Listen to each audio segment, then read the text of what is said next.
Hi, I'm Liv and today I'm going to be reading some of my most anticipated reads. I have got loads of books that I've really wanted to read recently.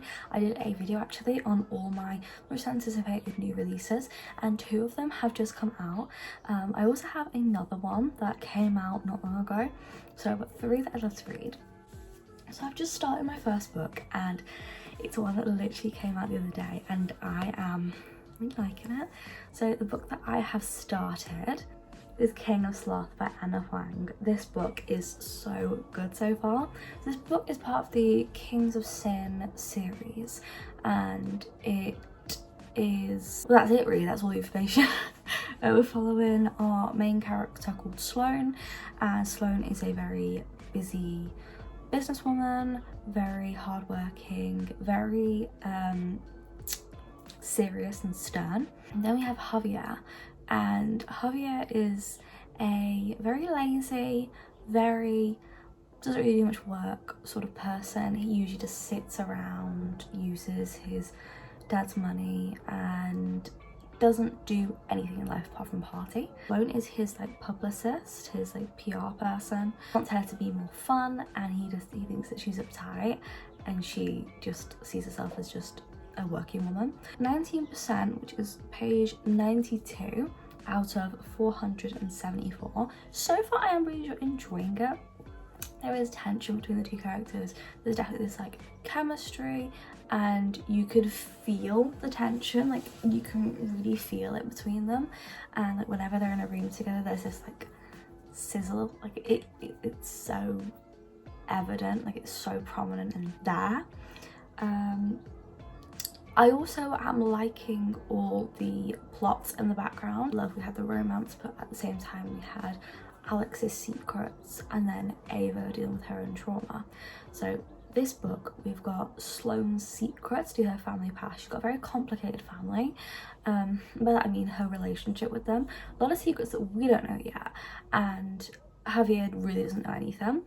And then we've also got Javier's relationship with his parents. So he's got a very strained relationship with his family, but they still care for him. Whereas Sloane's relationship with her family is incredibly complicated. Like, oh my god, I feel so bad for her. Not hooked, like it's definitely not giving like 5-star reads, but I don't think I've ever had a 5-star read from Anna Huang. But overall I'm really enjoying it.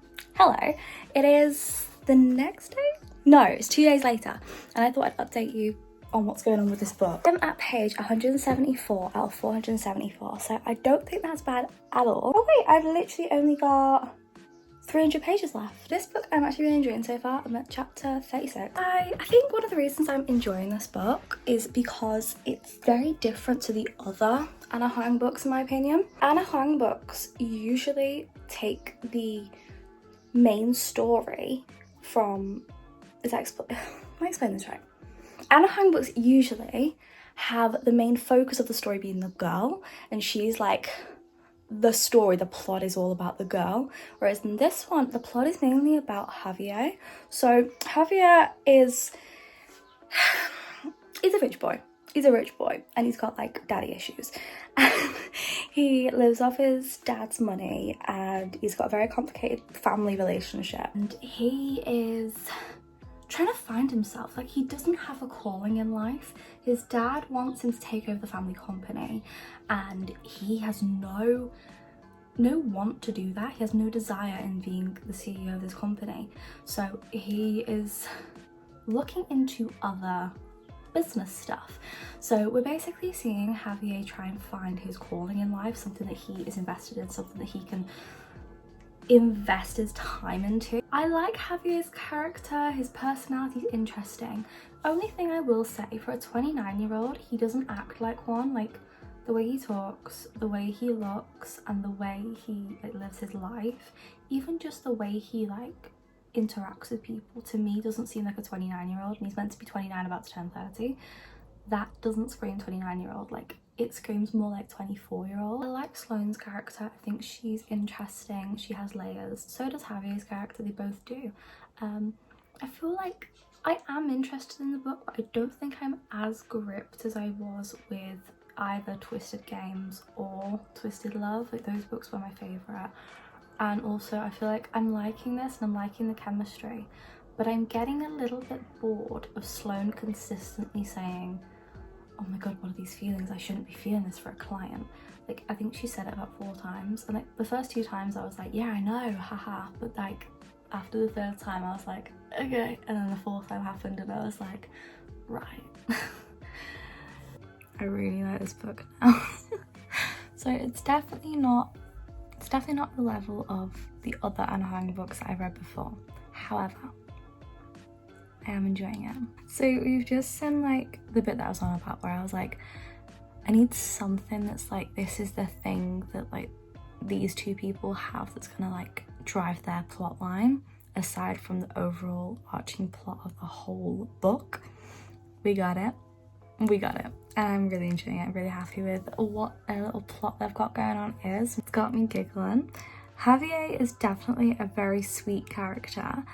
He's very different to every other character I've read about. I like that. He's very sweet. He's not grumpy. It's reverse grumpy sunshine. So she's grumpy and he's like sunshine and caring. And he's not big on like gestures with money, but he's big on like gestures that are like meaningful and heartful. Another update. I'm loving this book. It's so good. I honestly think this book is the only King of Sin book which has included basically every character or every guy from the original Twisted series. This is the face of someone who isn't enjoying a book.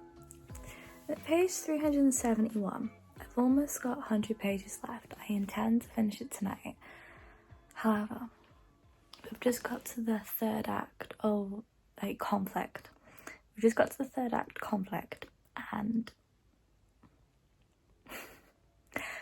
I don't know if I like Javier really. Out of all the guys, to me, he seems like he is the most immature. That really, I'm just not into that. I don't like that. I hate how Sloane is more mature than him. He's meant to be about to turn 30. Like, he's not acting like one. He's acting honestly like a 17-year-old at this point.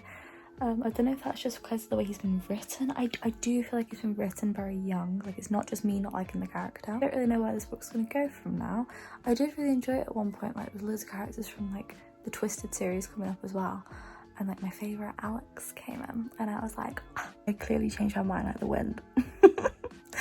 I am enjoying this book now.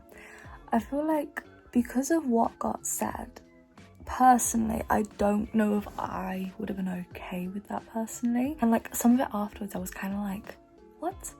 But then there's like a rom-com moment that happened and I was crying, like, and it's really sweet. But I also think that probably the music is what got me, because I'm listening to a Spotify playlist of King of Sloth. So I feel like that also got me a little bit because it was an emotional song. But I'm enjoying it more. I definitely think it's going to be a 4. Don't think it's going to be a 4.75 or anything like that. I think it's definitely going to be in the 4 though. I finished the book. I said I was going to, and I did. I want to talk to you about it for a quick minute. Thoughts and opinions.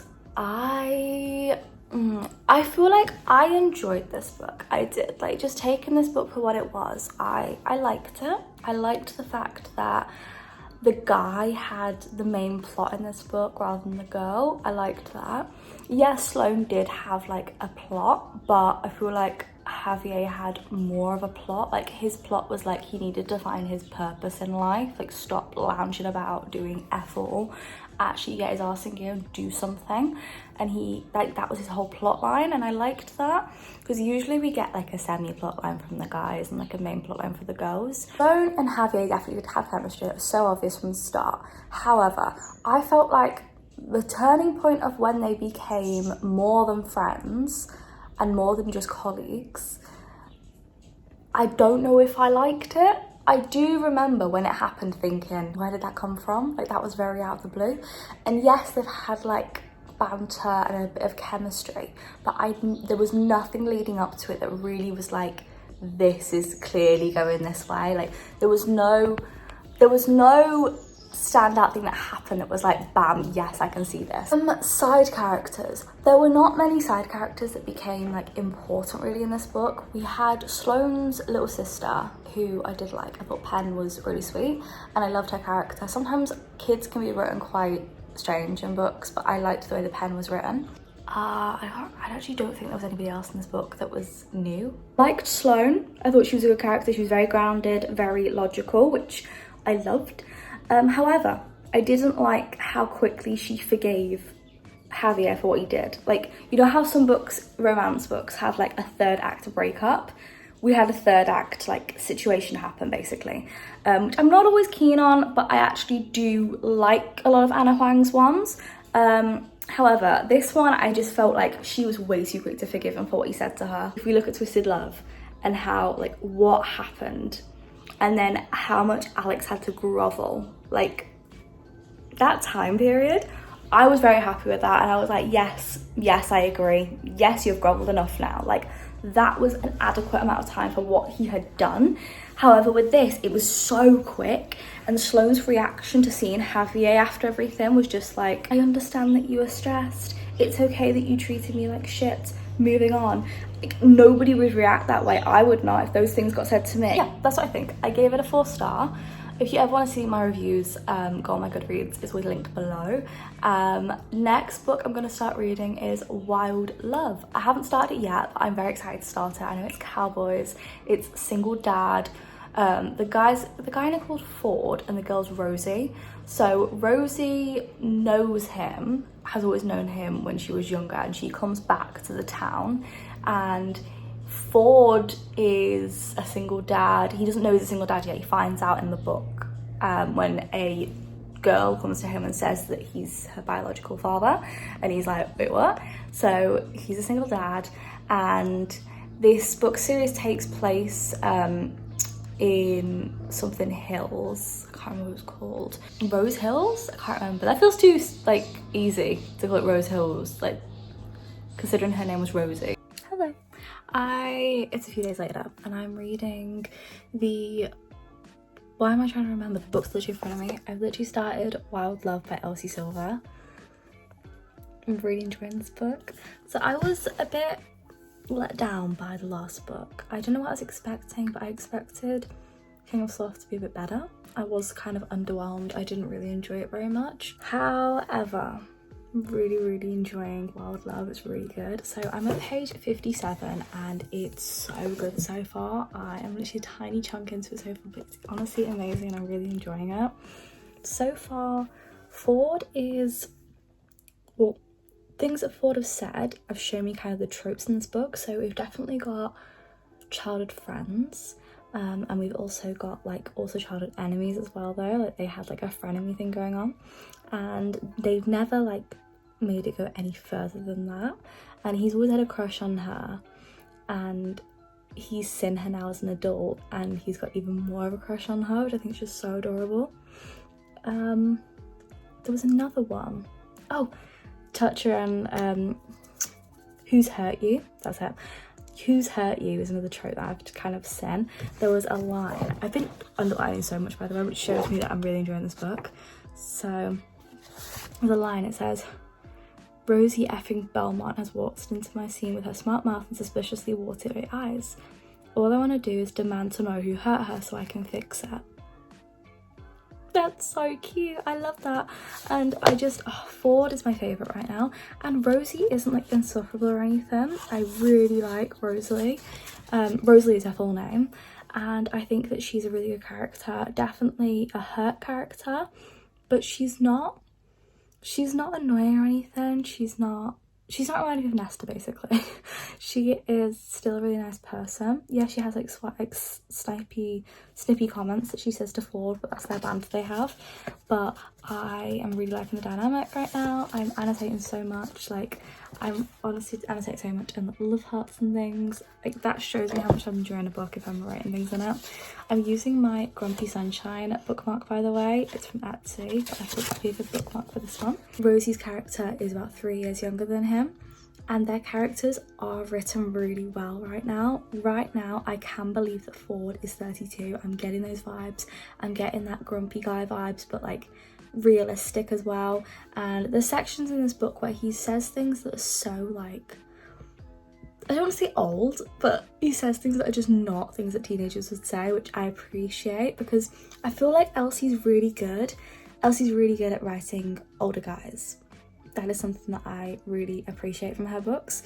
I think that's definitely true with the Chestnut Springs series, honestly.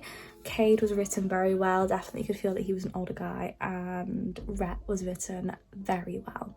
Definitely felt like older guys vibes. Yeah, definitely the vibe. She's really good at writing like the correct ages basically, and the reason I say it is because King of Sloth, still, I'm thinking about it, and Javier did not feel like he was about to turn 30. Like, honestly, looking at this book, they are miles away in ages in my head. Like, Javier honestly acted like a 20-year-old, and Ford is acting like a 30-year-old.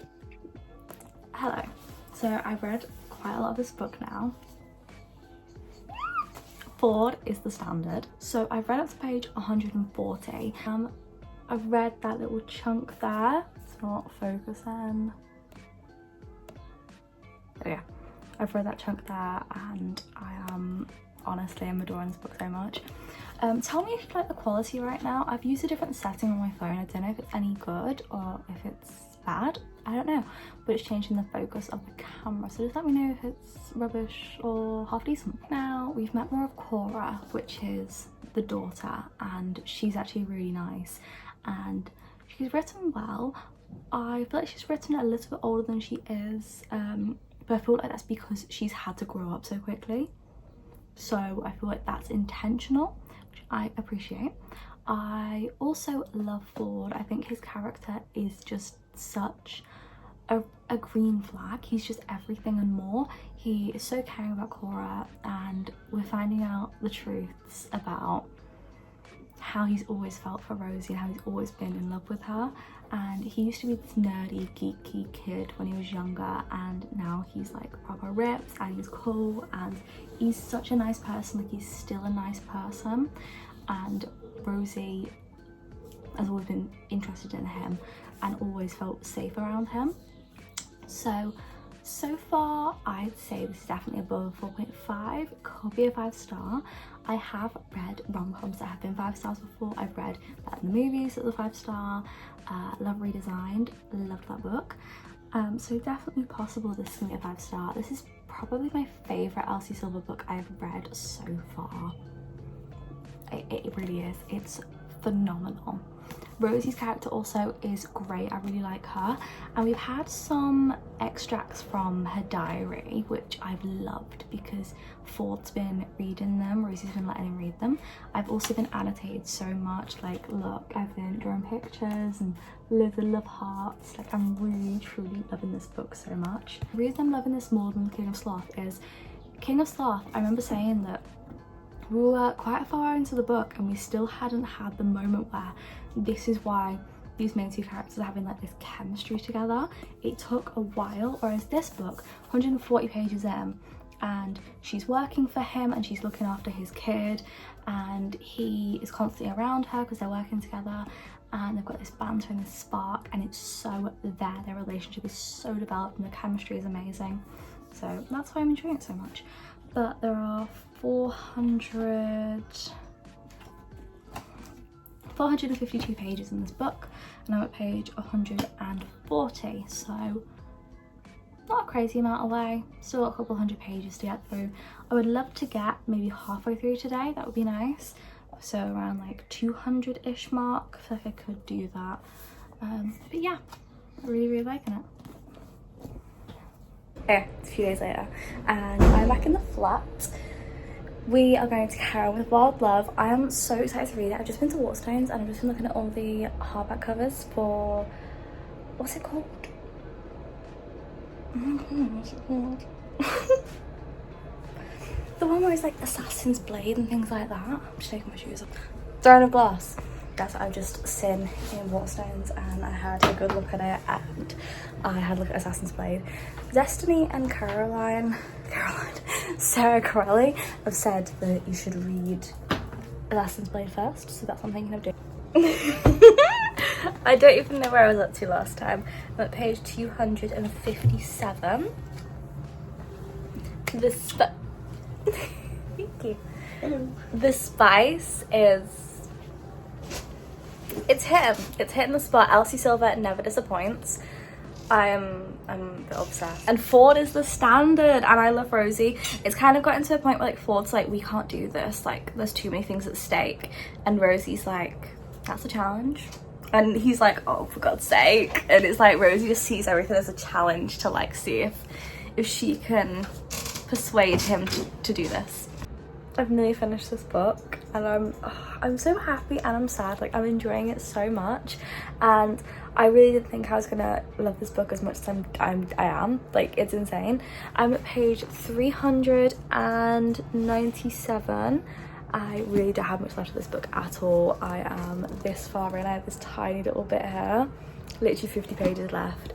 Like a combination of all my favourite things from all 5 of Elsie Silver's Chestnut Springs books, and my favourite tropes, and just every little thing that I truly love in a book. I honestly don't know how she's managed it, but it's amazing. Ford's character is like every green flag you could possibly think of. He's kind, he's just so caring and sweet. He is so sweet with his daughter, and that whole process. The whole period section was just, oh, I was crying because he was just so sweet. Rosie's character is also brilliant. I love how many layers she's got. She's not just one-dimensional, which is usually when I get angry, is when they really don't have any layers and they're pretty flat characters. No, these 2 characters have so many layers, so many details to them, and I'm just enjoying it so much.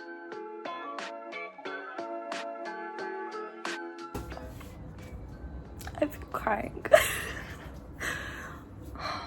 That book was everything. I don't actually know how to put that into words. The ending took me by surprise. Like, something happened and I was like, no, but I can see both sides. Like, it wasn't a thing where like, something had happened, like an argument, and you just saw one side of it. Like, I understood both sides. And then it was like everything happened afterwards, and it was so meaningful and heartfelt. And then the stuff that Ford was saying, and like, he's not an emotional person, but seeing him talk about his emotions the way he did, that it got me bad. I was crying my eyes out. I was a mess. The epilogue got me. I did not expect it to. And then the ending of the whole book, that I was a mess. I was a blubbering mess. And I just thought to Sam about it, and I just like cried my eyes out afterwards as well. I feel like with 5 stars, you always have the afterthought. Like, after you've read something, you think about it and it makes you, it hits even harder afterwards. That's how you know it's a 5 star. This book did that. This book had the same effect on me as Love Redesigned had, and Archer's Voice, which both were 5 stars for me. I have just started 7 Summers by page 2, and I'm at page 4 so far. I absolutely adore the sprayed edges. I mean, look, they're just, it's gorgeous. I can't even put it into words. Okay, it is that, whoa, where's my voice? It is struggling with this book. I'm really struggling. I'm gonna be honest, I'm only 30 pages in. I aim to get to page 150. Sam was like, try and get to 200. I really tried. I kept falling asleep reading this book. I don't know what it is. I think it's the writing style. It's not my thing. It's very slow paced. Haven't met the male protagonist yet, or like, male protagonist, the male main character. We know the female main character. I feel like the female main character, like, her backstory is being set up right now, and we're getting like a lot of background information, but like, I don't want background information. I just want a romance, and I want to get into this whole like love triangle, because that's what it really is. And we've not really got into anything, and I just feel a little bit like, where is this going? Because the whole point of this book is it's a love triangle. We've got Finny, who's meant to be like her summer fling, and then we've got, I think it's Dan or Tom, who comes into her life, and he's like, I can offer you the world. And it's meant to be a big love triangle between the 3 of them, but nothing's really happening. I expected it to be really interesting, and I'm not getting that. I'm not gonna put myself in a book slump. I'm not gonna do it. So I'm going away soon, and I've got books that I really want to read when I'm away, And I feel like it's so easy to be like, when you're in a book club, it's so easy to be like, no, don't want to read. And that's where I'm at right now, and I don't want to be there. I really want to enjoy what I'm reading. So probably gonna start Abby Jimenez's book, see what I feel. Yeah. It's clear as hell that I have made the right decision. I have started reading Just for the Summer by Abby Jimenez. Honest to God, in love with this book. I was so nervous to read this book, and the reason is I tend to stick to the authors that I know and love, like the authors that I've always read before, like Anna Huang, Elsie Silver, Leah Bardugo. I can't think of authors that I enjoy all of a sudden. Those types, Frida McFadden, because I know that I'm going to enjoy those books. So picking up a book from an author that I've never read before is so nerve-wracking, because it's a 50-50 chance on whether or not you're going to enjoy that book. 7 Summers that I started reading, as much as I really wanted to enjoy it and I was really trying to get into it, I loved the blurb.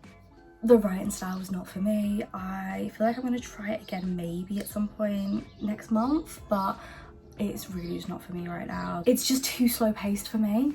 Whereas Just for the Summer is right on the money. That is exactly the type of book I really needed to read. I am currently 2 hours into my audiobook. I think reading an audiobook is what I needed right now. The book slump is real, it's happening, and this audiobook is getting me out of it. I really do love audiobooks, and I've been getting into them recently since I did that reading audiobooks for 24 hours. It's so good. Justin is such a good character. He's so sweet and he's so nervous. Like, I don't know what I expected from him, but his character is so nervous and like awkward, and it's adorable. Like, it's so clear that he really likes Emma. This book is about 2 people who, whenever they date people, they break up not long after, and their ex ends up finding their forever person straight after, like their soulmate, and they never find theirs. And they thought that if they both date each other and break up, they could break this curse that they've got going on.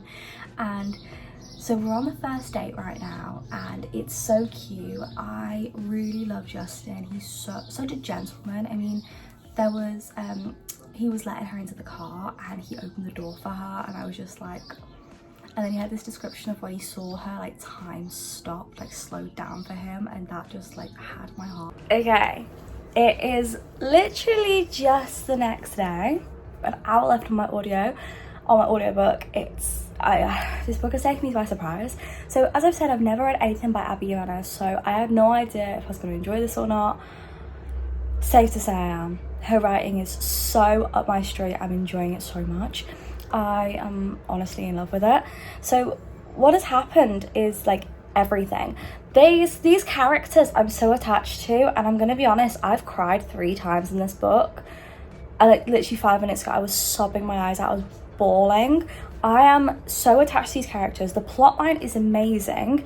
It's not just a romance. That's the reason I'm loving this book so much. It's not just a romance. There's also like subplots and more details to the plot than just the romance. Like, there's so many things going on for all characters, and I feel like that's just so good. Like a lot of stories, like King of Sloth, it was all kind of aimed towards Javier and him dealing with stuff and not loads about Sloane. This one, it's very 50-50. Like, we had loads on Justin in the first half, and like his situation with his mom and everything, and his family situation, and now we're on this massive situation with Emma and her family, and it's so good. I'm so involved and I'm so into this story. It's not acceptable. It's not acceptable, not unacceptable. That's from Superman. I was really happy with this book, and I was crying, I was a mess.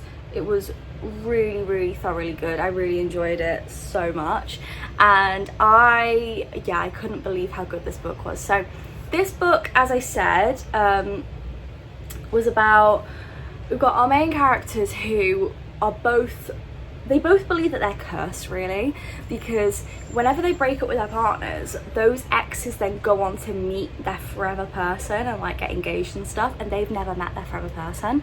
So they decided to get together and try and like have a fake relationship, break up, so that they can break the curse. And they end up falling for each other. This book was honestly so much better than I expected. I don't know what I quite expected, but I kind of expected just like a cute little rom-com. I was completely blindsided and I was so wrong. So this book, we saw a few tropes. So he fell first, which was one of my favorites. Kind of had friends to lovers in a way, because they were just trying to be friends who were like fake dating really, but it became more than that. We also had like this chemistry from the start between them, this like spark, and also there was a lot of like needing to heal within this book, which I didn't expect. To go into like the plot without ruining anything, we have our main two characters, Justin and Emma.